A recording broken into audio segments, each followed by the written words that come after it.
Muito bem, amigos, vamos dar continuidade então aqui à nossa matéria, ao nosso conteúdo, projeto Gabaritando Legislação, Lei do Migrante e lei que geralmente costuma marcar presença em certames, né, de concursos da área policial federal. E a gente agora inaugura o novo bloco. Inauguramos agora o bloco 4. Pelo que eu analisei desse bloco 4, ele também vai ser fatiado. Talvez entre parte A, bloco 4A e bloco 4B, ou bloco 4A, bloco 4B e bloco 4C. Do mesmo jeito que foi o bloco 3. Tá bom? Muito bem. Pessoal, vejam que agora a gente entra num capítulo 3. Capítulo 3 que diz da condição jurídica do migrante e do visitante. Migrante, permanente. Visitante, temporário.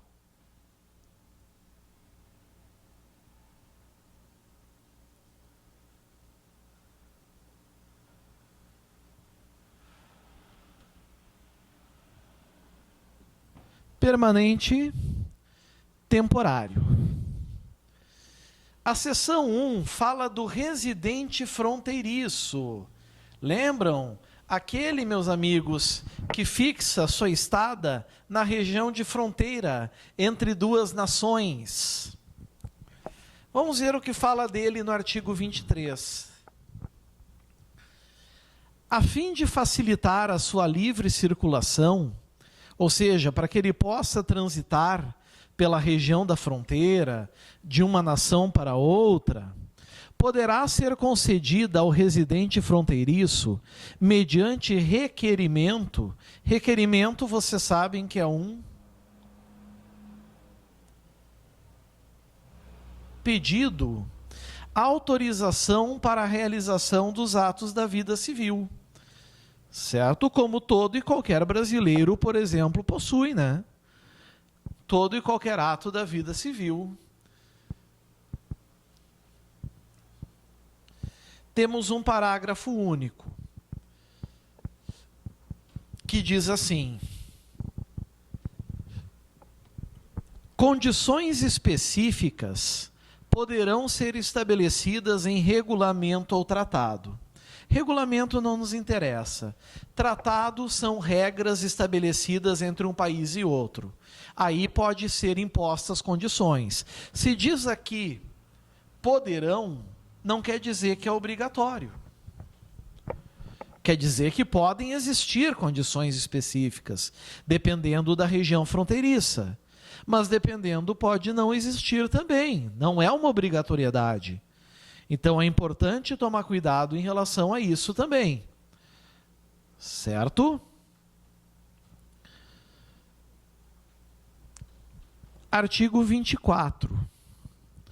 A autorização referida no caput desse artigo, no caput do artigo 23, certo?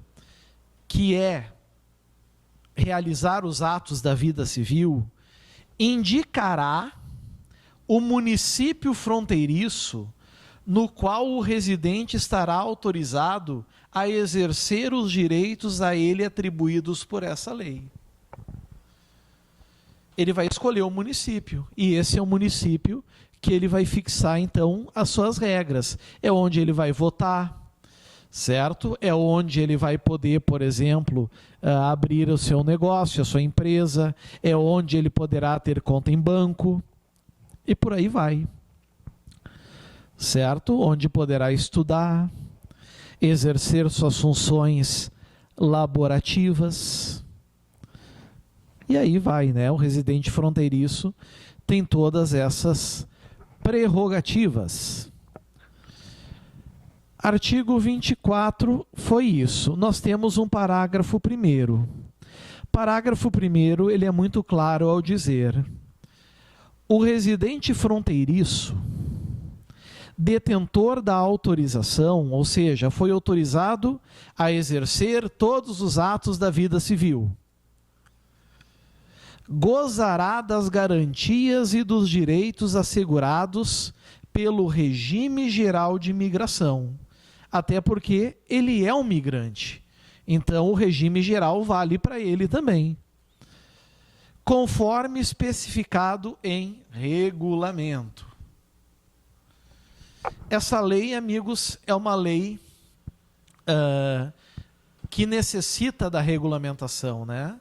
É uma norma de eficácia limitada, ou norma de eficácia contida, porque precisa de regulamentos para que ela possa se desenvolver como tem que ser. Parágrafo 2º. O espaço geográfico. Espaço geográfico se limita à terra, né? Espaço de terra. Desta lei de abrangência e de validade da autorização será especificado no documento de residente fronteiriço. Então, quando ele apresentar esse documento para alguém, por exemplo, para uma autoridade, ali vai dizer quais são os limites de abrangência dos atos da vida civil dele e que ele pode exercê-los. Para ele estar legal, ele tem que estar exercendo os atos da vida civil dentro desse espaço geográfico de abrangência e dentro da validade. Por motivos óbvios. Certo? Por motivos óbvios. Chegamos ao artigo 25. Esse artigo 25, eu vou ter que sublinhar ele obrigatoriamente, necessariamente, terei que sublinhá-lo, porque as chances de cair na prova de vocês é muito grande. Então, a gente vai ter que tomar bastante cuidado com esse dispositivo, certo? Artigo 25, que diz: o documento de residente fronteiriço será cancelado, ou seja, tchau para ele, ou seja, um cancelamento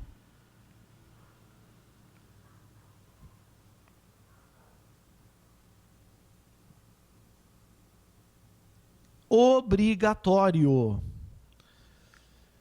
Obrigatório. Certo?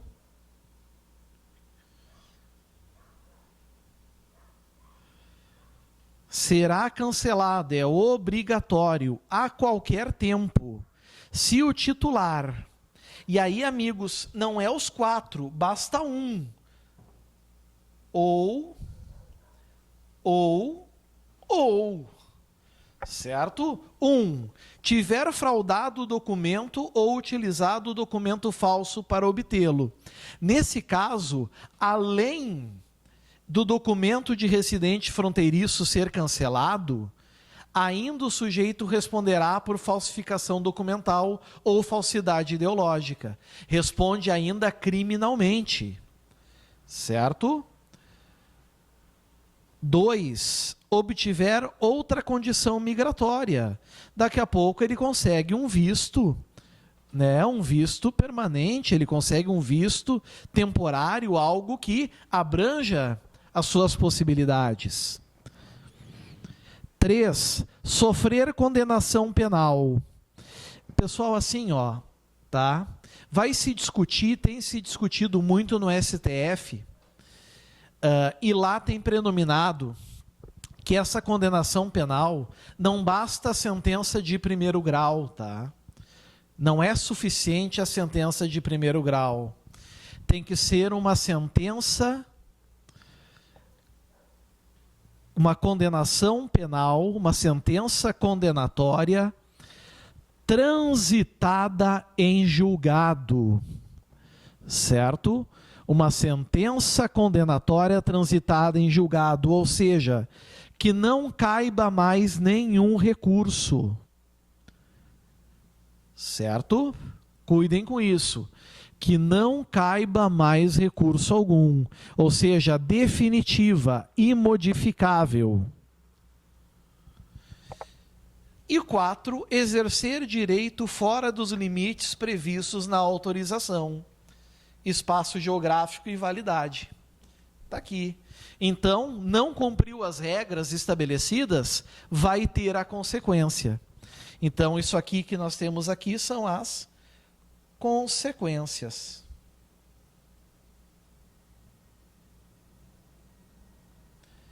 Que é o cancelamento. Logo, esse indivíduo vai estar ilegal no Brasil. Pegaram? Anotem por gentileza, destaquem, sublinhem, por favor, tudo que está marcado aqui, pelo grau de importância que possui.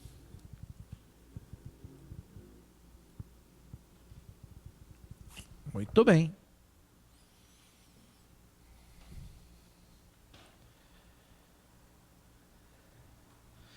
Opa!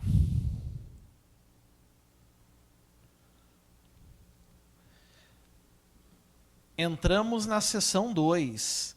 E agora a gente vai falar da proteção desse cara aqui, ó, do apátrida e da redução da apatridia. Bom, primeiro que a questão da proteção do apátrida se dá por regulamento. O artigo 26 já está deixando isso muito bem claro para nós, né? Se dará por regulamento.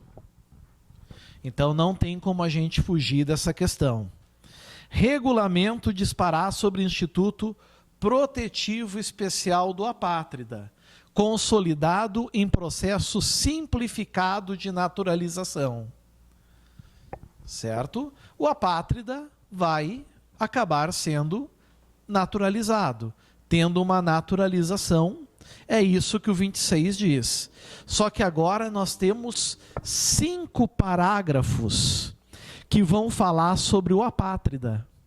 Então, se vier uma questão envolvendo esse cara, se vier uma questão envolvendo o apátrida, vai ser sobre uma dessas situações que vocês estão vendo aqui. Certo? Vamos entender bem, com toda calma e tranquilidade. Parágrafo 1º. O processo de que trata o caput, que é esse processo simplificado de naturalização, será iniciado tão logo seja reconhecida a situação de apatridia. Opa, esse sujeito é apátrida, vamos para o procedimento simplificado de naturalização. Certo? Está aqui. Tão logo seja reconhecida. Parágrafo 2º. Durante a tramitação do processo de reconhecimento da condição de apátrida, ou seja, primeiro tu tem que reconhecer que ele é apátrida, depois buscar a naturalização. Incidem todas as garantias e mecanismos, olha aqui, ó, protetivos e conjunção de facilitação da inclusão social relativas à Convenção sobre o Estatuto dos Apátridas de 1954, que nós já falamos que o Brasil foi signatário em 2002. A Convenção relativa ao Estatuto dos Refugiados de 1961, a Lei 22 de julho de 97. Certo? Isso significa o quê? Marquem isso aqui, ó. Inclusão social. Certo? Enquanto o processo tramita, o apátrida já está protegido. Certo? Ele já está incluído socialmente. Cuidem isso, pessoal. Ele já está incluído socialmente.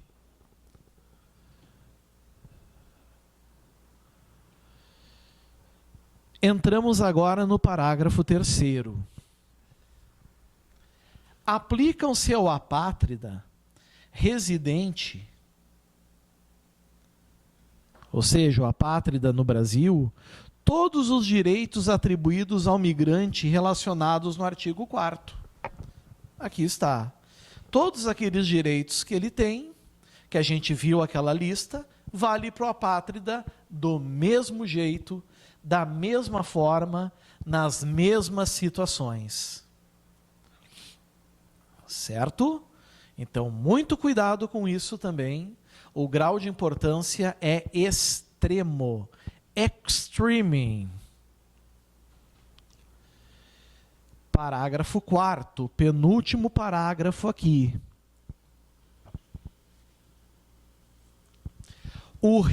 Agora passou o processo de reconhecimento. Tomamos por base que já foi reconhecido o apátrida. O reconhecimento da condição de apátrida assegura os direitos e garantias previstos na Convenção sobre o Estatuto dos Apátridas, de 1954, pelo Decreto de 2002, bem como outros direitos e garantias reconhecidos no Brasil, inclusive na Constituição Federal de 88. Direitos e garantias, é impossível falar deles sem falar da Constituição Federal de 1988. Vocês concordam comigo? Né? Não há como não falar sobre isso. Ok? Cuidado com esse ponto também, meus amigos, meus prezados. E agora, a gente entra no último parágrafo, que é o objetivo de reconhecer a condição de apátrida. Por isso que eu vou destacar esse parágrafo 5º aqui. Pelo grau de importância que ele possui. Certo? Pelo grau de importância que ele possui. O parágrafo 5º diz que o processo de reconhecimento da condição de apátrida tem como objetivo verificar se o solicitante é considerado nacional pela legislação de algum Estado. É porque se ele for nacional pela legislação de algum Estado, ele não é apátrida. Certo? Temos que tomar isso como base, né? Ele acaba não sendo apátrida. E poderá considerar informações, documentos e declarações prestadas pelo próprio solicitante, e não é ou, é e. Na prova pode vir ou, vai estar errado. Se na prova vir ou, vai estar errado. É e. E por órgãos e organismos nacionais e internacionais. Aqui está. Eu peço agora a amabilidade, a gentileza dos senhores anotarem, destacarem tudo isso que eu acabei de explicar agora para os senhores. Certo? Marquem, destaquem, por favor. Porque quando se fala do apátrida, as chances de cair tudo que está aqui é muito grande. Muito bem. Assim a gente dá a sequência. Opa!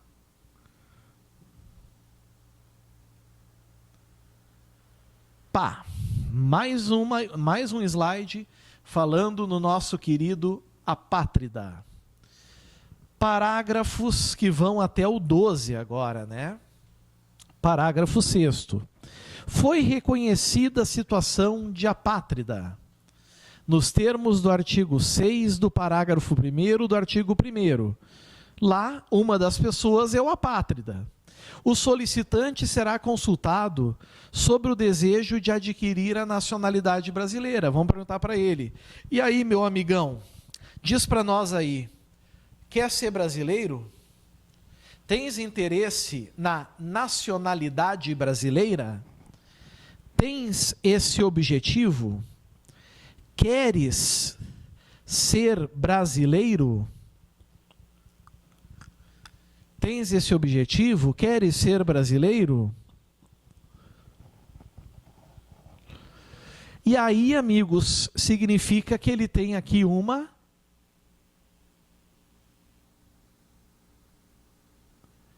escolha. Uma escolha, certo? Aí vem o parágrafo 7º, porque ele pode dizer quero, concordam comigo? E ele ao mesmo tempo pode dizer não quero. Enfim, ele pode dizer quero e pode dizer não quero. Caso a apátrida opte pela naturalização, opte por ser brasileiro, a decisão sobre o reconhecimento será encaminhada ao órgão competente do Poder Executivo. Cuidado, não é Poder Legislativo. Se dizer legislativo vai estar errado. Não é Poder Judiciário. Se vier Poder Judiciário, vai estar errado. Certo? Para a publicação dos atos necessários à efetivação da naturalização no prazo de 30 dias. Cuidado, o que vocês já aprenderam muito comigo. 30 dias é um mês? Não. Se a prova fala 30 dias, é porque é 30 dias. Certo? Se na prova fala 30 dias, é porque é 30 dias. Não é um mês. Tem que saber de cor esse prazo? Obviamente. Certo? Agora, e se ele não quiser? Aí vem o parágrafo 8º. O apátrida, reconhecido que não opte pela naturalização imediata, terá a autorização de residência outorgada em caráter definitivo. Está aqui. Né? Óbvio. Óbvio. Só que agora vem um parágrafo que é o meu palpite para a prova. Um dos meus palpites para a prova. Que é o parágrafo 9º. O parágrafo 9º diz que caberá recurso contra a decisão negativa de reconhecimento da condição de apátrida. Da decisão negativa. Por que eu estou dizendo isso? Porque se eu sou examinador, eu boto lá uma questão assim. Da decisão que nega o reconhecimento da condição de apátrida, não cabe recurso, a decisão é irrecorrível. Vai estar errado. Cabe recurso, certo? E essa decisão, ela tem que ser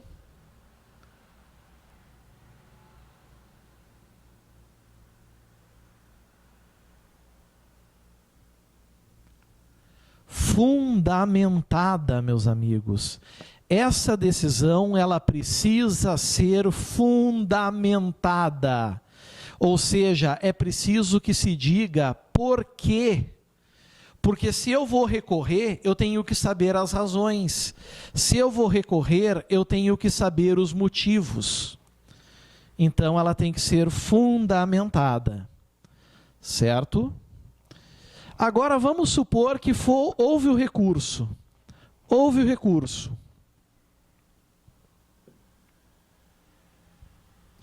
Aí vem o parágrafo 10, dizendo: subsistindo a denegação, o reconhecimento da condição de apátrida é vedada a devolução do indivíduo para país onde sua vida, integridade pessoal ou liberdade estejam em risco. Significa, amigos, que ele vai ser devolvido a um país, mas um país em que ele esteja em segurança.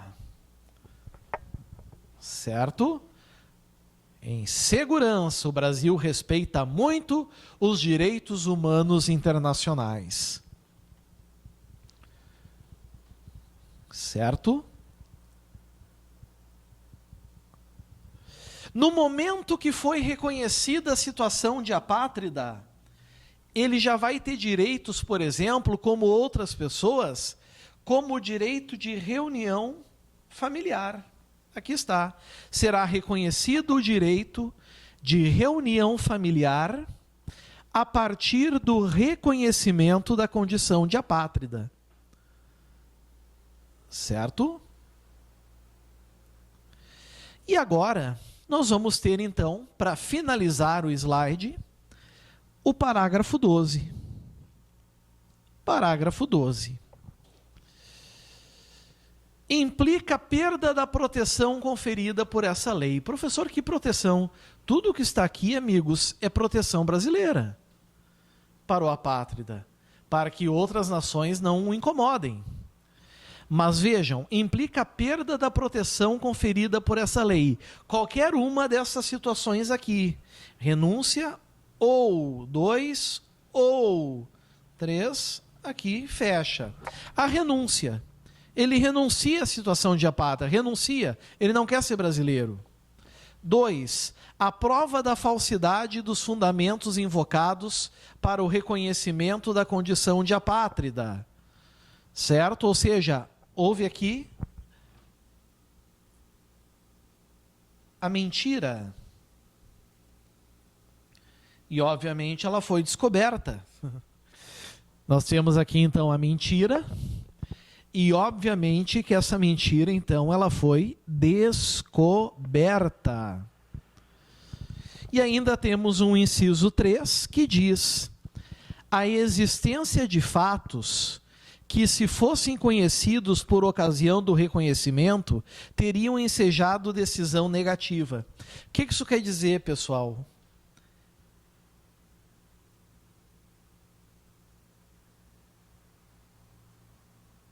Reconhecimento posterior denegatório. Ou seja, quando foi concedido, tudo estava ok.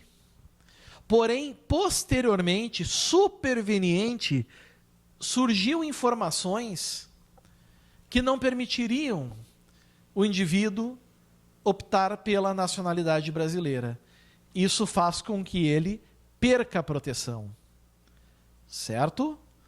Então, agora, por gentileza, sublinhem, destaquem, circulem todas essas informações que foram colocadas aqui pela importância que ela possui, por gentileza.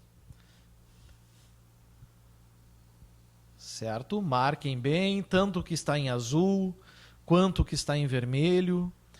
Certo? Principalmente esse parágrafo 9º do cabimento de recurso, porque, como eu disse para vocês, às vezes é uma intuição, e se eu sou um examinador, por exemplo, eu coloco essa questão em prova, deixei bem claro o porquê que tem que ser fundamentado, porque se cabe recurso, eu tenho que saber os motivos da denegação para poder atacá-lo. Não apenas dizer denego. E aí, como é que eu vou recorrer? De que maneira eu vou recorrer? De que maneira eu vou fazer aqui, amigos, o meu recurso? Confeccionar o meu recurso, certo? Para que seja revertida a decisão. Eu não vou conseguir. Então, por isso que eu deixei bem clara a fundamentação. Assim como a Constituição diz que as decisões do Poder Judiciário, elas são públicas e fundamentadas, para que as pessoas tenham o direito de recorrer. E esse direito de recorrer não é só no Brasil, é um direito internacional, de recorrer das decisões judiciais. Convenção Internacional dos Direitos Humanos, vale mais, inclusive, do que a lei de imigração. Certinho? Muito bem.